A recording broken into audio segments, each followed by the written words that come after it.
সম্মিলিতভাবে 15 দিনের মধ্যে বাইশ কমপ্লিট করে দেখাই দিতে হবে।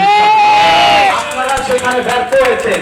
আমি জেলা প্রশাসক স্যারকে আন্তরিকভাবে দুঃখের সাথে বলতে চাই, স্যার আপনি ব্যর্থ হয়েছেন। এখানে আপনি আমাদের সাথে সময় দেন নাই, আপনি সব জায়গা সময় দিয়েছেন, আপনি আহতদের সময় দেন নাই।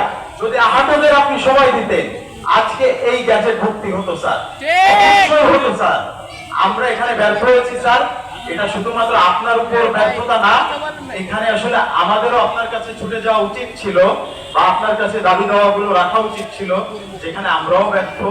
তো যাই হোক, আমরা অন্তর্বর্তীকালীন সরকারের প্রতি একটা মেসেজ রাখতে চাই। এখানে অনেক ইন্টেলিজেন্স ডিপার্টমেন্ট আছে, যদি সম্ভব হয় মেসেজটা আশা করি আপনারা পৌঁছে দিবেন। আপনি এসেছিলেন কিন্তু আপনার অনিচ্ছায়, কিন্তু আপনার যেতে হবে আমাদের ইচ্ছায়। যতক্ষণ পর্যন্ত সংস্কার, যতক্ষণ পর্যন্ত জুলাই আন্দোলনকারীদের সকল দাবি দেওয়া আদায় না হবে, আপনি professor doctor Mohammad Yunus sir আপনি কোনোভাবে যেতে পারবেন না।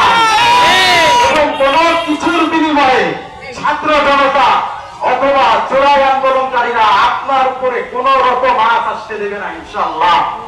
যেভাবেই আমরা পারি না কেন আপনাকে আমরা অক্ষত রাখবো।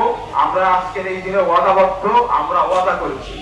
ভালো থাকবেন, সুস্থ থাকবেন এবং সকল শহীদ পরিবারের জন্য আপনারা দোয়া করবেন।